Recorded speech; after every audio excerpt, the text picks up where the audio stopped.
Kanevsky. In the spring, I went to London with CIS abroad, transferring at University of Roehampton. Can you give some tips on surviving the first 2 weeks on site? Definitely say yes to everything. When meeting new people at the program, the school, to get involved, to learn about each other, you definitely want to just put yourself out there all the time and try new things. Always get involved and don't try to like put yourself in your room. You want to be out to explore and kind of get used to the feeling while you're going to prepare going to classes for the university. What was your favorite class and why? Said before, I'm a drama major, so I took a couple of theater classes while I was there. But one of the classes I took was like a sociology class, and that was actually my favorite class. And that really surprised me because I never really knew what it was about. And so for the sociology class I took, it was about music, and I learned a lot about like the music industry and how it makes people feel, and how it's about a community and how they thrive together, and how like music becomes popular in different ways. And so I found that really interesting.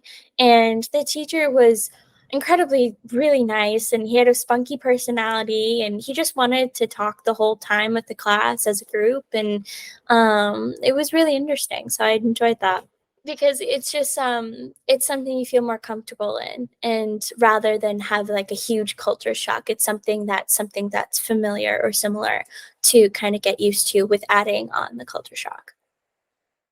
Can you tell us more about your housing and commute to school?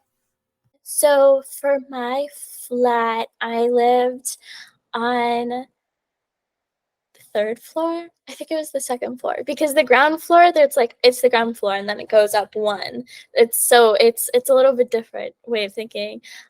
So I how do I explain this?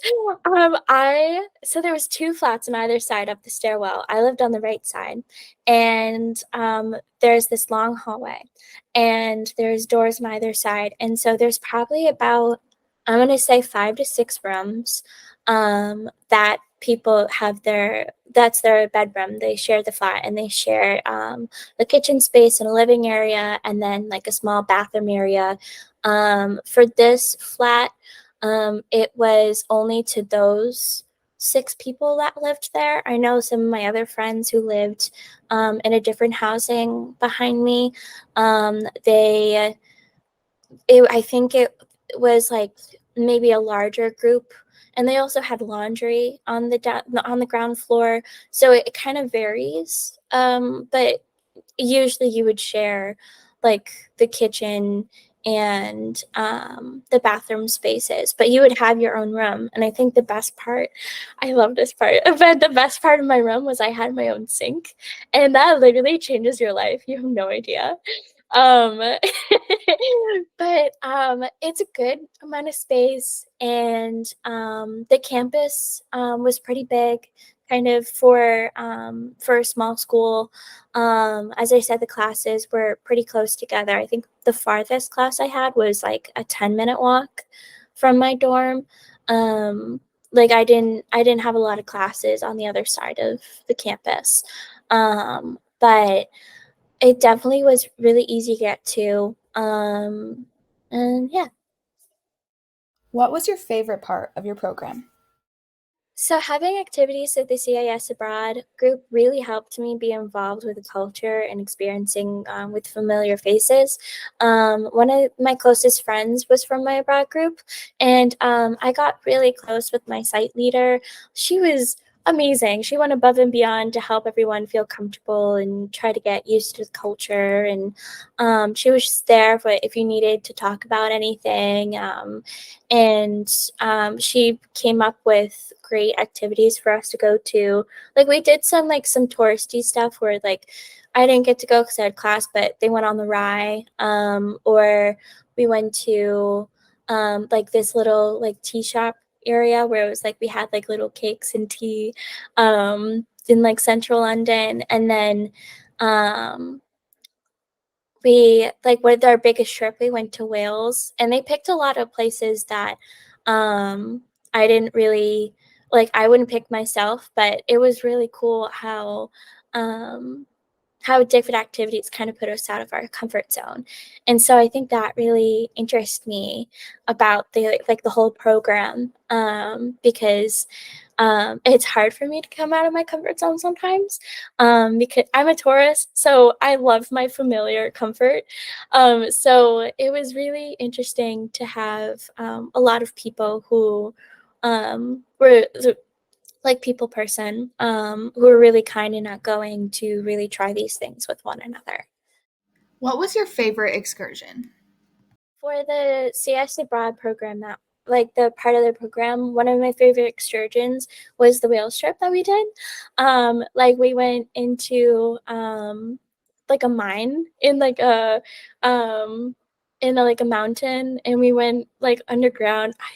I don't know how many feet, but it was a lot of feet. We were like in the mountain. And that was really cool. We went to a couple of ruins. One was a castle, I think, and one was like a kind of like a church. And it was amazing. I took beautiful pictures. And it was really pretty to be there. And I feel like Wales was definitely more of like a London type. It was very like rainy, and I definitely wore my water rain boots. So definitely wear those when you go to Wales. How did your on-site director impact your time abroad?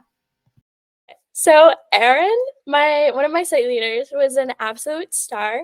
I really felt like I connected with her on so many levels. Like even when I was like freaking out about a class, I text her immediately. I'm like, I need some advice. Please, like, tell me what I'm doing wrong. And she was there immediately. Um, and we met in one on one a couple of times, and she's like one of my good friends, I would say. Um, and she really impacted my trip, and for like the really good way.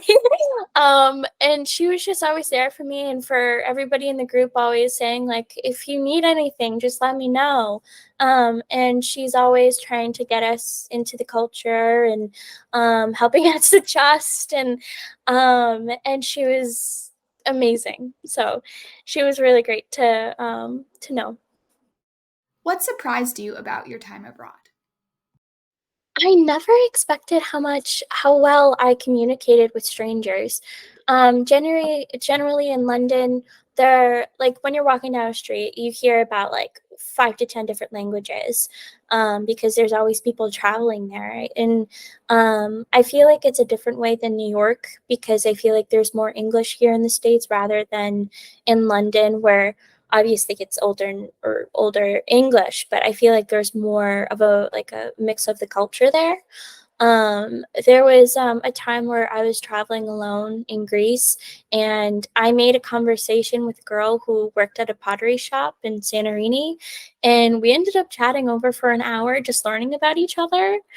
And that was really cool. Like, she made my whole trip. Another great moment is when me and my friend stopped at the bookstore in central London for an hour, and I became thirsty, so I went upstairs to the cafe on the top floor, and we were sitting next to this old couple, and kind of like my sociology professor, they also kind of had like a spunky personality and really funky outfits. And we ended up chatting with them for over an hour, and we learned that they came from Wales, and they came to visit a random bookstore for the whole day. And they were so sweet, and they were so amazing. Um, and I I know I would never forget that. I thought how easy it was to be able to spark up these random conversation with strangers, and how like unlike predicted it would be to have, because you just learn so much, and I feel like those like little moments you would never forget about it. And another thing I want to say was, even traveling outside of London, going to the different countries, and I was able to communicate with a couple of like passing strangers for directions, and even like people from like the different countries was asking me directions, and I wasn't able to communicate in the same English, but we somehow made the right way of where to go. Like there, when we were in Paris, um, there was this woman who asked the four of us of what stop was next, and somehow we were able to communicate um, like a whole conversation of like where to go and like if she's okay because she was traveling with her young son. Um, but it was, I thought that was really interesting because it's, I feel like that's something you hold on to definitely. And ever since I got back here, um, even though it doesn't happen as often as it would when I was in London, but I definitely had some instances where I was more confident talking to other people, even though you don't fully understand or communicate with the same language.